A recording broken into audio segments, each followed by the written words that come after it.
आज के इस वीडियो में सामान्य ज्ञान का 15वां भाग लेकर आ रहे हैं और यह आपके सभी प्रतियोगी परीक्षाओं के लिए बेहद महत्वपूर्ण होगा। अगर आपको इसका पीडीएफ चाहिए तो इस ऐप पे जाकर डाउनलोड कर पाएंगे, जिसका लिंक वीडियो के डिस्क्रिप्शन में और पहले कमेंट बॉक्स पे मिल जाएगा। इस वीडियो को लाइक करने के साथ चैनल को जरूर सब्सक्राइब करें, उसके बाद बेल आइकन दबाएं, उसमें ऑल सेलेक्ट करें इसी तरह की बेहतरीन वीडियो सबसे पहले पाने के लिए।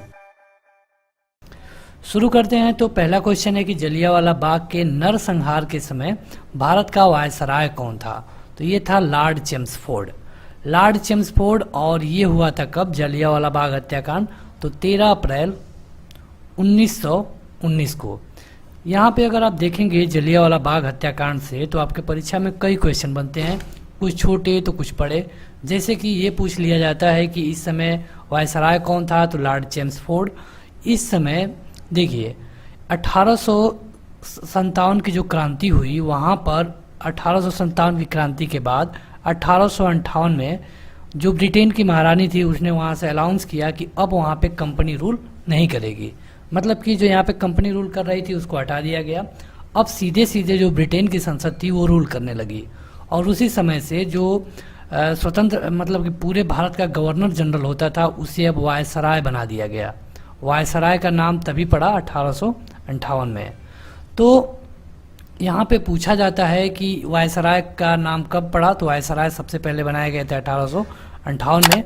और वहाँ पे देखिए एक संसद होती थी, उसमें एक मंत्री बनाए जाते थे भारत के लिए, मतलब कि मिनिस्टर ऑफ इंडिया के लिए वो मंत्री होते थे।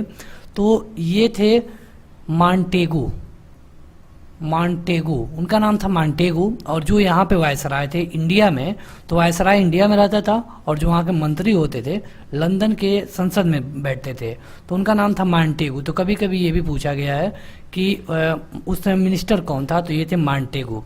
और इन दोनों ने मिलकर के एक रिफॉर्म लाया 1919 में, जिसको हम कहते हैं मांटेगू चेम्सफोर्ड रिफॉर्म। तो कई बार आपसे पूछा गया है कि मांटेगू चेम्सफोर्ड रिफॉर्म कब आया था? तो ये आया था 1919 में। अब देखिए यहाँ पे मांटेगू क्या है? तो ये मंत्री हैं भारत के लिए। और चेम्सफोर्ड क्या है? तो ये वायसराय हैं भारत में। मतलब दो लोग हैं और दो जगह हैं। वायसराय भारत में बैठता था और जो मंत्री होते थे वो लंदन में रहते थे।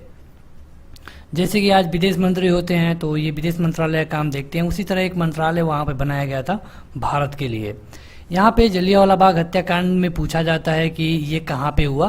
तो ये हुआ था पंजाब के अमृतसर में हुआ था पंजाब के। और यहाँ पे ये भी पूछा जाता है कि मतलब कि गोली चलाने का आदेश किसने दिया? तो गोली चलाने का आदेश दिया था जनरल डायर ने। ये जनरल डायर इसके बाद सस्पेंड किया गया। बाद में ये रिटायर होने के बाद जब लंदन चला गया तो इसको गोली किसने मारा ये भी पूछा जाता है। तो इसको गोली मारे थे उधम सिंह।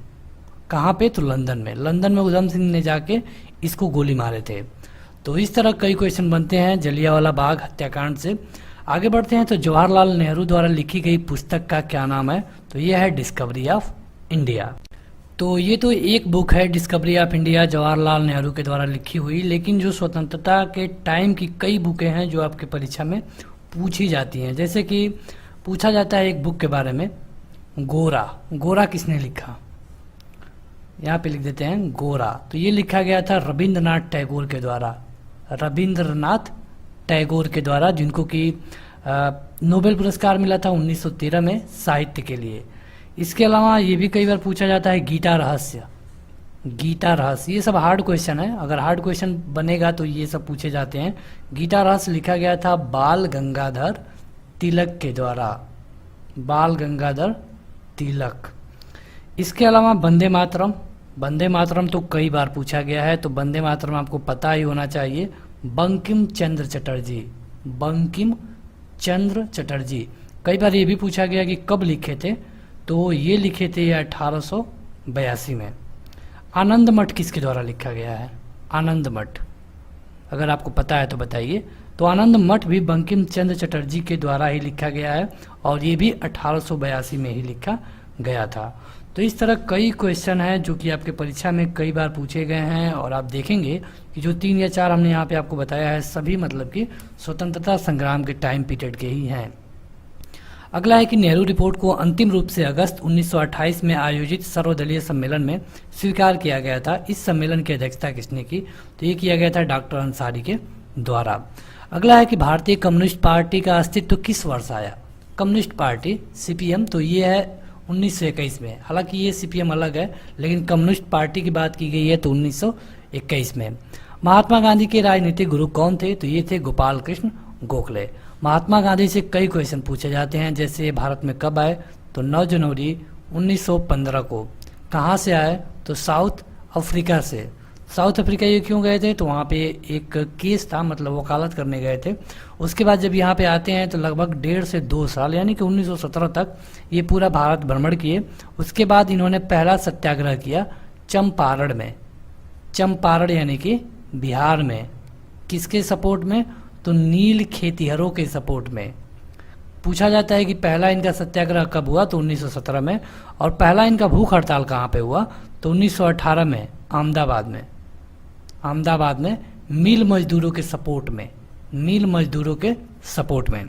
इनके राजनीतिक गुरु थे गोपाल कृष्ण गोखले, ये गांधी जी के गुरु थे। अगला है कि सारे जहां से अच्छा हिंदोसिता हमारा के रचनाकार कौन है? तो ये है इकबाल। दीन बंधु के नाम से किनको जाना जाता है? तो ये है सीएफ एंड्रूज, दीन बंधु। आगे बढ़ते हैं तो स्वराज पार्टी की स्थापना किस वर्ष की गई थी? तो ये की गई थी 1923 में। और चलिए आपसे एक क्वेश्चन पूछ लेते हैं, अगर आप हमें 1 से 2 वीडियो में भी फॉलो किए होंगे तो आपको जरूर पता होगा कांग्रेस की स्थापना कब की गई थी। आप हमें कमेंट करके बताइए कांग्रेस की स्थापना किस सन में की गई थी?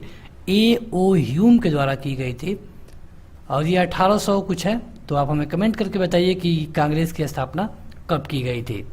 कांग्रेस का प्रथम विभाजन 1907 के सूरत अधिवेशन में हुआ। तो दूसरा विभाजन कब हुआ? तो देखिए सूरत अधिवेशन जो कि 1907 में था, यहाँ पे कांग्रेस का प्रथम विभाजन हुआ। और यहाँ पे विभाजन होने के कई कारण थे।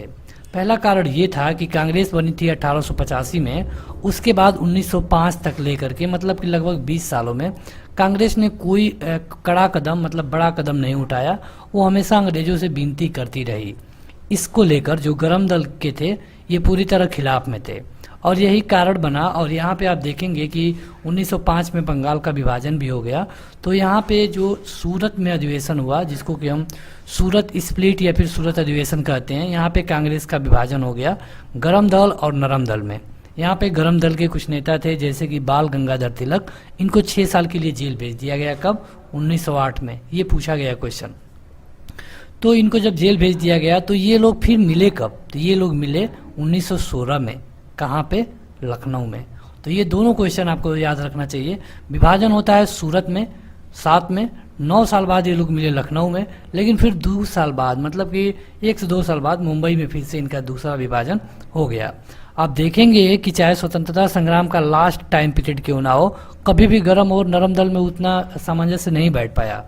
केवल 1942 में देखा गया था कि दोनों लोग एक साथ काम किए, हालांकि दोनों के काम करने का तरीका भी अलग अलग ही था। अगला है कि किससे लोकप्रिय नाम लाल कुर्ती कमीजों के रूप में जाना जाता है? तो ये है खुदाई खिदमतगारों को।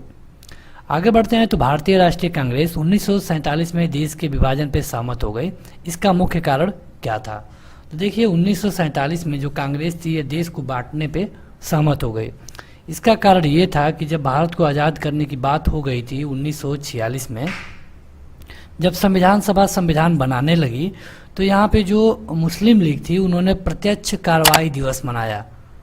प्रत्यक्ष, डायरेक्ट एक्शन डे होता है, प्रत्यक्ष कार्रवाई दिवस। और इसमें हुआ क्या कि जो मुस्लिम बाहुल्य वाले क्षेत्र थे वहाँ पे बहुत ज़्यादा हत्या की गई, खास करके हिंदुओं की या फिर और भी लोगों की, केवल हिंदुओं की नहीं। तो वहाँ पे इतना ज़्यादा सांप्रदायिक दंगे हुए कि उसे देखते हुए कांग्रेस को लगा कि अब मतलब देश के विभाजन पर ही मान जाना ठीक है, क्योंकि मुस्लिम लीग 1940 में कन्फर्म कर चुकी थी कि हमें पाकिस्तान चाहिए ही चाहिए। तो यहाँ पे 6 साल बाद जब लगभग भारत आज़ाद होने वाला था, तो अब बात ये चल रही थी कि मतलब कि आप लोग अपना संविधान बनाइए। तो संविधान बनाने का काम शुरू हुआ, लेकिन मुस्लिम लीग इसका विरोध की और मुस्लिम लीग ने कहा कि हमें अलग पाकिस्तान चाहिए, और इसके विरोध में इसने एक प्रत्यक्ष कार्रवाई दिवस मनाया जिसमें अधिक, मतलब कि इसका जो केंद्र था वो आज का पश्चिम बंगाल था। यहाँ पे सांप्रदायिक दंगे हुए, बहुत चरम सीमा पे थे, रोड पे लाश ही दिखती थी आपको। तो यहाँ पे इसी दंगों को टालने के लिए कांग्रेस सहमत हो गई कि चलो अगर विभाजन होता है लेकिन दंगे नहीं होने चाहिए, लेकिन हुआ वही, विभाजन के बाद भी दंगे हुए। 1919 में पंजाब में हुए क्रूर अत्याचार के विरोध स्वरूप ब्रिटिश सरकार से प्राप्त सर की उपाधि किसने त्याग दी? सर, तो सर की उपाधि मिली थी रविन्द्रनाथ टैगोर को, और सर के साथ साथ इनको कई उपाधि मिली है, जैसे कि विश्व गुरु, विश्व कवि है गुरुदेव, विश्व कवि और गुरुदेव। तो ये जो भी इनको उपाधि मिली है, ये तो इन्होंने नहीं दिया, नहीं छोड़ा, लेकिन जो सर की उपाधि मिली थी ये अंग्रेजों ने दिया था। तो जो 1919 में अमृतसर में घटना हुआ जलियांवाला बाग का, उसके बाद इन्होंने ये जो उपाधि थी उसको लौटा दी। स्वतंत्रता प्राप्ति के समय गांधी जी कहाँ थे? तो ये भी पूछा गया है। तो ये थे कोलकाता में, और ये कांग्रेस के सदस्य नहीं थे, ये कांग्रेस को छोड़ चुके थे, क्योंकि इनका मानना ये था कि अब कांग्रेस को ख़त्म कर देना चाहिए। कांग्रेस एक देश को जिताने में बड़ा सहयोग किया है, अब कांग्रेस को ख़त्म कर देना चाहिए, देश आज़ाद हो चुका है। लेकिन यहाँ पे गांधी जी भी एक बार कांग्रेस के अध्यक्ष बनाए गए थे, और ये क्वेश्चन आपसे कई बार पूछा जाता है कि गांधी जी कांग्रेस के अध्यक्ष कब बनाए गए, कितने बार बनाए गए? तो केवल एक बार बनाए गए। कब? 1924 में। कहाँ? बेलगांव में। ये क्वेश्चन कई तरह से पूछा जाता है, तो आप सब कुछ देख लीजिए। एक बार बनाए गए, 1924 में बनाए गए, और बेलगांव में बनाए गए।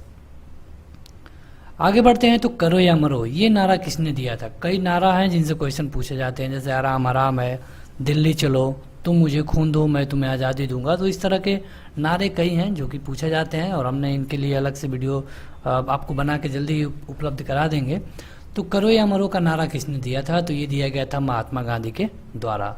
अब देखिए, आपने सुना होगा कि महात्मा गांधी मतलब कि मारपीट में विश्वास नहीं रखते थे, उनका अहिंसा में, मतलब कि वो अहिंसावादी थे। लेकिन यहाँ पे इन्होंने कहा कि करो या फिर मरो। ऐसा इनको क्यों कहना पड़ा, कब कहना पड़ा? तो ये इन्होंने कहा भारत छोड़ो आंदोलन के समय 1942 में। 1942 में जब मतलब कि आंदोलन पूरे चरम सीमा पे था, जो सेकेंड वर्ल्ड वार था, द्वितीय विश्व युद्ध ये चल रहा था। द्वितीय विश्व युद्ध का ये टाइम पीरियड है 1939 से लेकर 45 तक। तो यहाँ पे गांधी जी ने देखा कि लगभग 20,000 से अधिक लोगों को मार दिया गया अंग्रेजों द्वारा। तब गांधी जी ने कहा कि करो या फिर मरो। तो यहाँ पे ये नौबत हो गई थी, आप इसे मरो या मारो भी कह सकते हैं। यहाँ पे ये अगस्त में हुआ, तो इसे हम अगस्त कार्रवाई दिवस भी कहते हैं। अगला है कि किसने भारतीय राष्ट्रीय कांग्रेस के कराची अधिवेशन की अध्यक्षता की? तो ये थे वल्लभ भाई पटेल, और ये हुआ था 1931 में। भारत में साइमन कमीशन के बहिष्कार का मुख्य कारण क्या था? तो साइमन कमीशन के बहिष्कार का मुख्य कारण ये था कि इसमें सभी जो सदस्य थे अंग्रेज थे। और आपको बता दें कि साइमन कमीशन कब आया था? तो 1927 में आया था। और साइमन कमीशन के आने का कारण क्या था, ये क्वेश्चन अगर आपके मन में हो तो आपको बता दें कि 1919 में जो मांटेगू चेम्सफोर्ड रिफॉर्म आया था, मांटेगू अभी हम वीडियो के स्टार्टिंग में बताए हैं, चेम्सफोर्ड रिफॉर्म, इसमें डायरकी सिस्टम लगा दिया गया था। डायरकी मतलब कि पोर्टफोलियो बोल सकते हैं, पोर्टफोलियो मतलब कि मंत्रालय का बंटवारा।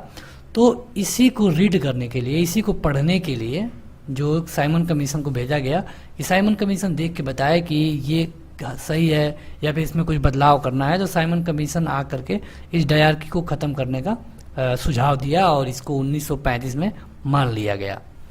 अगला है कि भारत में डायरकी प्रारंभ किया गया था। तो देखिए अभी हमने आपको बताया, तो ये प्रारंभ किया गया था 1919 में। और किस रिफॉर्म में? तो मांटेगू चेम्सफोर्ड रिफॉर्म 1919 में। तो मांटेगू कौन थे? तो मांटेगू मंत्री थे भारत के लिए, लंदन में। कहाँ पे? लंदन में। और चेम्सफोर्ड कौन थे? तो चेम्सफोर्ड वायसराय थे इंडिया में।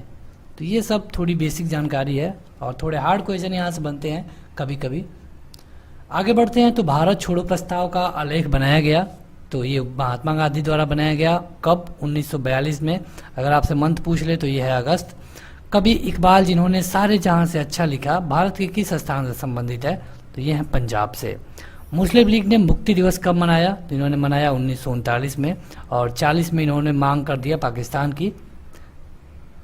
की मांग पहली बार 40 में की गई। और पाकिस्तान शब्द किसने दिया, क्या आपको पता है? तो कमेंट करके बताइए। दूसरा क्वेश्चन होगा आज के लिए, पाकिस्तान शब्द किसने दिया, आपका नाम बता दें। उनका नाम शुरू होता है रॉ से। तो आप कमेंट करके बताइए कि पाकिस्तान का नाम किसने दिया। और देखिए, अगर आप मतलब कमेंट बॉक्स में जाकर कमेंट करते हैं, जो कि वीडियो के नीचे होता है, तो वहाँ पे अगर आप जाके कमेंट करेंगे तो आपका कमेंट ज़्यादा दिनों तक विजिबल रहता है। इसलिए आप ये जो एक्स्ट्रा फैक्ट पूछ रहे हैं, इनका उत्तर कमेंट बॉक्स में ही किया करिए, लाइव चैट बॉक्स में नहीं। 1937 में चुनावों में कांग्रेस द्वारा बहुमत प्राप्त किए गए प्रांतों की संख्या कितनी थी? तो यहाँ पे 6 प्रांतों में कांग्रेस ने बहुमत प्राप्त किया। और देखिए 1935 में जो मतलब कि रूल बना, उसके अनुसार ये हुआ कि भाई इलेक्शन होगा, और ये इलेक्शन हुआ 1937 में, जिसमें से 7 प्रांतों में से 6 में कांग्रेस ने सरकार बनाई। मुस्लिम लीग को उतना सफलता नहीं मिली, और मुस्लिम लीग इसीलिए और गुस्से में थी। आगे बढ़ते हैं तो इंडियन लिबरल फेडरेशन की स्थापना किसने की? तो एस.एन. बनर्जी के द्वारा ये किया गया था। दक्षिण अफ्रीका में महात्मा गांधी द्वारा प्रकाशित पत्रिका का क्या नाम था? तो ये था इंडियन ओपिनियन। गांधी जी को जब एक यूरोपियन ओनली ट्रेन का जो डिब्बा था उसमें से निकाल दिया गया, तब गांधी जी ने ये पत्रिका शुरू की, नाम था इंडियन ओपिनियन। सविनय अवज्ञा आंदोलन 1930 की पराकाष्ठा में गांधी जी किसके साथ समझौते पर हस्ताक्षर किए? तो ये था इरविन, लॉर्ड इरविन, और ये 5 मार्च को समझौता हुआ था गांधी जी और लॉर्ड इरविन के बीच में। अगला है कि भारत में जब क्रिप्स मिशन आया तो उस समय भारत का वायसराय कौन था? तो क्रिप्स मिशन आया था 1942 में ही, और उसमें ये था कि देखिए यहाँ पे सेकेंड वर्ल्ड वॉर चल रहा था, अभी हमने आपको बताया। तो क्रिप्स मिशन में क्या था कि जो क्रिप्स मिशन आया था उसमें कुछ लोग आए थे, और वो भारत के जो नेता थे, खास करके गांधी जी, जवाहरलाल नेहरू, या फिर जो भी नेता थे, उनसे मांग की गई कि आप अपने लोगों को कहिए कि हमारे सेना में भर्ती हो और हमारे लिए सेकेंड वर्ल्ड वार लड़े, क्योंकि जापान अब इंडिया तक पहुंचने वाला था, और जो सुभाष चंद्र बोस थे वो भी जापान का ही सपोर्ट कर रहे थे। तो इनका ये कहना था कि आप हमें सपोर्ट करिए, आप अपने लोगों को बोलिए कि हमारे सेना में भर्ती हो के हमारी तरफ से युद्ध लड़े, और उसके बदले में जब हम जीत जाएंगे, ये 45 है, उसके बदले में जब हम आप जीत जाएंगे तो हम आपको एक अपना छोटा सा स्टेट दे देंगे। स्टेट का मतलब कि जो बड़ा पद होगा पूरे देश में, वहाँ पे तो हम ही रहेंगे, लेकिन भीतर, देश के भीतर छोटे छोटे पदों को आपको हम दे देंगे, आप वहाँ पे अपने आदमी रख सकते हैं। तो इसे गांधी जी ने कहा कि ये तो उस बैंक के चेक के जैसे है जो बैंक खुद ही गिर रहा है, और क्रिप्स मिशन को डिक्लाइन कर दिया गया, मना कर दिया गया, और वहीं पे शुरू होता है भारत छोड़ो आंदोलन। और यहाँ पे पूछा गया वायसराय, तो ये थे लॉर्ड लिन लिथिगो थे वायसराय।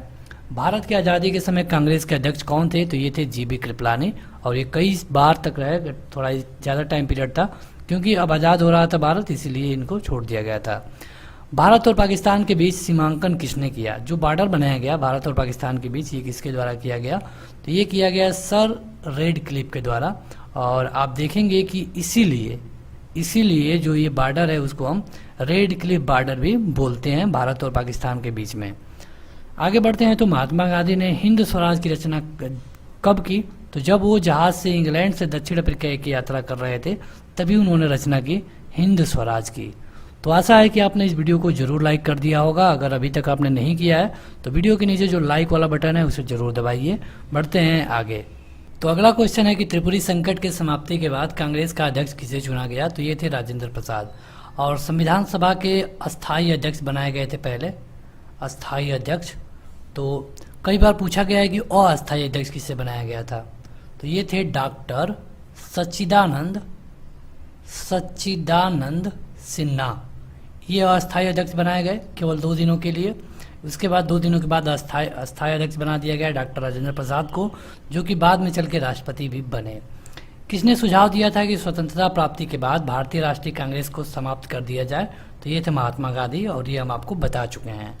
भारतीय राष्ट्रीय कांग्रेस के त्रिपुरी सम्मेलन में, जो कि 1939 में सुभाष चंद्र बोस को कांग्रेस का अध्यक्ष चुना गया था, तो यह त्रिपुरी कहाँ पे है? देखिए हुआ क्या था कि जो 1939 में अध्यक्ष चुनने वाली प्रक्रिया थी, वहाँ पे सुभाष चंद्र बोस को अध्यक्ष चुन लिया गया, लेकिन गांधी जी ने इन्हें अध्यक्ष मानने से मना कर दिया। आपने कई मूवी में भी यह सीन देखा होगा। तो वहाँ पे गांधी जी के मना करने के बाद जो सुभाष चंद्र बोस ने, उन्होंने कांग्रेस को छोड़ दिया, और यहाँ पर इनके छोड़ने के बाद राजेंद्र प्रसाद को अध्यक्ष बनाया गया। 1923 में चित्तरंजन दास और मोतीलाल नेहरू ने कहाँ पर स्वराज पार्टी की स्थापना की थी? तो ये था इलाहाबाद, जो कि अब बदल के हो गया है प्रयागराज। 1923 में ये लोग पार्टी बनाए थे, ये कई बार पूछा गया है, स्वराज पार्टी इनका नाम था। ब्रिटिश सरकार ने पहली बार यह घोषणा की कि उनकी मंशा भारत में धीरे धीरे उत्तरदायी सरकार बनाने की है, तो ये किया गया था 1917 में। लेकिन यहाँ पे ये मंशा पूरी तरह फेल हो गई जब मतलब कि पंजाब में वो मामला हो गया जलियांवाला बाग हत्याकांड, तो वहाँ के बाद और मामला बिगड़ता गया। चौरी चौरा नामक प्रसिद्ध स्थल कहाँ पे है? तो यह है गोरखपुर में, और यहाँ पे जो असहयोग आंदोलन था, यहाँ पे इससे रिलेटेड है चौरी चौरा। यहाँ पे 22 पुलिस वालों को एक जेल के अंदर बंद करके फूंक दिया गया था। किसने कहा था कि मध्य रात्रि के कोर पर जब संसार सोता है तो भारत अपने जीवन और स्वतंत्रता के लिए जाग उठेगा? ये कहा गया था पहले प्रधानमंत्री जवाहरलाल नेहरू के द्वारा। दरअसल इन्होंने वो तब कहा था जब अगले दिन भारत आज़ाद होने वाला था, 14 अगस्त था इस दिन, तो 14 अगस्त 1947 था, तब ये जवाहरलाल नेहरू ने कहा था। आगे है कि who lives if India dies, ये किसने कहा है? तो ये लिखा गया था जवाहरलाल नेहरू के द्वारा। गांधी जी भारतीय राष्ट्रीय कांग्रेस के अध्यक्ष कितनी बार बने? तो केवल एक बार बने। देखिए हमने आपको बताया था कब बने, 1924 में। कहाँ बने? तो बेलगांव में। ये सारे एक्स्ट्रा फैक्ट आपको पीडीएफ में नहीं मिलेंगे, पीडीएफ में आपको वही मिलेगा जो यहाँ पे प्रिंट फार्म में दिख रहा है। तो ज़रूरी है कि आप इस वीडियो को थोड़ा टाइम देके ध्यान से देखिए। और इस तरह की जो भी वीडियो अपलोड है, करीब 100 से अधिक वीडियो अपलोड है। अगर आप प्लेलिस्ट में जाते हैं या फिर इस वीडियो के डिस्क्रिप्शन में जाते हैं, अगर आप रोज़ 2 या 3 वीडियो देखते हैं तो आपको बहुत क्वेश्चन तैयार हो जाएगा। महात्मा गांधी दक्षिण अफ्रीका से भारत किस वर्ष लौटे? तो ये लौटे थे 1915 में। डेट पूछ ले तो 9 जनवरी, और इसीलिए हम प्रवासी भारतीय दिवस मनाते हैं, प्रवासी भारतीय दिवस। इसमें होता क्या है कि जो भी प्रवासी भारतीय हैं उनको हम भारत बुलाते हैं, सम्मानित करते हैं। गांधी जी की मृत्यु पर किसने कहा कि हमारे जीवन से प्रकाश चला गया? तो ये थे जवाहरलाल नेहरू। और गांधी जी की हत्या कब की गई थी? तो 1948 में। और किसके द्वारा की गई थी? तो नाथूराम गोडसे के द्वारा। अगला है कि फिनिक्स फार्म की स्थापना किसने की? फिनिक्स फार्म, तो ये किया गया था महात्मा गांधी के द्वारा। इंकलाब का नारा किसने दिया था? मोहम्मद इकबाल के द्वारा दिया गया था। मोहम्मद इकबाल कहाँ से हैं? तो ये हैं पंजाब से। भारत छोड़ो आंदोलन के समय इंग्लैंड का प्रधानमंत्री कौन था? तो ये था ब्रिस्टल चर्चिल। ब्रिस्टल चर्चिल इसका पूरा नाम था। और देखिए ये भारत को आज़ाद करने के पक्ष में नहीं था, ये पूरी तरह आज़ाद करने के पक्ष में नहीं था, और इसीलिए यहाँ पे थोड़ा टाइम पीरियड बढ़ गया, नहीं तो भारत 5 साल पहले आज़ाद हो गया होता। तो इसके बाद जो प्राइम मिनिस्टर आए वहाँ पे भारत की आज़ादी के लिए रास्ता बना। 1947 में भारतीय राष्ट्रीय कांग्रेस के दिल्ली अधिवेशन की अध्यक्षता किसने की? तो ये थे डॉक्टर राजेंद्र प्रसाद। भारतीय राष्ट्रीय कांग्रेस 1938 का अधिवेशन किस शहर में हुआ था? तो हरिपुरा में। 39 का अधिवेशन कहाँ पे हुआ था? तो जबलपुर में। त्रिपुरी इसी को बोलते हैं, तो जबलपुर में ये हुआ था। 1927 की बटलर कमेटी का क्या उद्देश्य था? तो भारत सरकार और देशी राज्यों के बीच में जो संबंध थे उसको सुधारना ही बटलर कमेटी का उद्देश्य था। आगे बढ़ते हैं, तो अगला है कि एक बुक का नाम है माई एक्सपेरिमेंट विथ ट्रूथ, सच्चाई के साथ मेरा एक प्रयोग। तो ये महात्मा गांधी द्वारा लिखी गई थी। दांडी यात्रा में गांधी जी ने कितनी दूरी तय करके नमक का विरोध किया? तो ये किया था इन्होंने लगभग 240 किलोमीटर की दूरी तय किया था। यहाँ पे जो अंग्रेज थे वो नमक पर भी टैक्स लगा दिए थे, और गांधी जी 240 किलोमीटर की यात्रा करके वहाँ पे नमक बनाया, जो कि सांकेतिक रूप से अंग्रेजों का कानून तोड़ा गया। तो ये था पूरी कहानी दांडी यात्रा की। गांधी जी ने किसको काला कानून कहा? तो ये है रॉलेट एक्ट। कब आया था? 1919 में। और इसको क्या कहा जाता है? ना अपील, ना दलील, ना वकील। और इसमें क्या था कि किसी भी व्यक्ति को उठा के 3 महीने के लिए जेल में रखा जा सकता था। सतपाल किचलू को इसी में बंद किया गया था, और उन्हीं के विरोध में जब 13 अप्रैल 1919 को लोग वहाँ पे जलियांवाला बाग में इकट्ठा हुए थे, तो वहाँ पर जनरल डायर द्वारा गोली चलवा दिया गया। चंपारण सत्याग्रह के दौरान महात्मा गांधी के साथ कौन शामिल थे? तो ये थे डॉक्टर राजेंद्र प्रसाद और अनुग्रह नारायण सिंह। चंपारण मतलब कि बिहार, टाइम मतलब कि 1917, और किसके लिए? तो नील खेतिहरों के लिए। 3 कठिया सिस्टम था वहाँ पे, उसी के विरोध में। आगे बढ़े तो 1932 में अखिल भारतीय हरिजन संघ के संस्थापक कौन थे? तो ये थे महात्मा गांधी। पूना पैक्ट के बाद इन्होंने हरिजन शब्द दिया, पूना पैक्ट। तो पूना पैक्ट कब आया? 1932 में। किसके किसके बीच में पूना पैक्ट हुआ? तो महात्मा गांधी और इसके साथ में हुआ डॉक्टर भीमराव अंबेडकर के बीच में, पूना के यरवदा जेल में। कहाँ 21 अक्टूबर 1943 को स्वतंत्र भारत की आज़ाद हिंद सरकार की घोषणा की गई थी? तो ये था सिंगापुर। भारतीय स्वतंत्रता संग्राम के दौरान साइमन कमीशन की नियुक्ति किस उद्देश्य से की गई थी? तो हमने अभी आपको बताया है, अगर आपको याद हो तो 1919 में जो सुधार किया गया उसकी समीक्षा करने के लिए, उसको रीड करने के लिए साइमन कमीशन भारत आया था। कब? तो 1927 में। अगला है कि किस आंदोलन में सरदार वल्लभ भाई पटेल ने मुख्य भूमिका निभाई? तो ये थी बारडोली का सत्याग्रह। और आप देखेंगे कि जो ये सरदार वाला इनको उपनाम है यहीं से मिला। जो बारडोली की महिलाएं थी उन्होंने इनको पहली बार सरदार कहा। तो ये भी क्वेश्चन कई बार पूछा गया है। सरदार पटेल वही हैं जो कि भारत के आज़ाद भारत के पहले गृह मंत्री बने। जो उनका टाइम पीरियड है, जो पहला गृह मंत्री 1947 से 50 वाला टाइम पीरियड है इसमें। और इनकी स्टैचू बनाई गई है, स्टैचू ऑफ यूनिटी, गुजरात में। किस असहयोग आंदोलन के दौरान विदेशी कपड़ों को जलाया जाना एक निष्ठुर बर्बादी बताया? तो ये बताया गया था रविन्द्रनाथ टैगोर ने। दरअसल हुआ क्या था कि जो 1919 में जलियांवाला बाग हत्याकांड हुआ, उसके बाद से असहयोग आंदोलन शुरू किया गया गांधी जी के द्वारा। 20 में शुरू किया गया। तो यहाँ पे जो विदेशी कपड़े थे उनको जलाया जाने लगा। तो इसको रविन्द्रनाथ टैगोर ने कहा था कि ये बर्बादी है, उससे हम अपने पैसे से खरीदे हैं और उसे जला करके हम बहुत अपना ही नुकसान कर रहे हैं। भारत के स्वतंत्रता आंदोलन के दौरान महात्मा गांधी द्वारा स्थापित साबरमती आश्रम किस नगर के बाहर है? तो ये है अहमदाबाद। और बहुत बेसिक क्वेश्चन है। चलिए आपसे क्वेश्चन पूछ लेते हैं। महात्मा गांधी के पत्नी का नाम बताइए। पत्नी का क्या नाम था? आप हमें कमेंट करके बताइए। और इस वीडियो का ये तीसरा क्वेश्चन होगा। तो बस आज के इस वीडियो में इतना ही। आप इस वीडियो को ज़रूर लाइक करिए और इसे अपने दोस्तों में ज़रूर शेयर करिए। इसका PDF आप डाउनलोड कर सकते हैं, लिंक इस वीडियो के डिस्क्रिप्शन में दिया जा चुका है।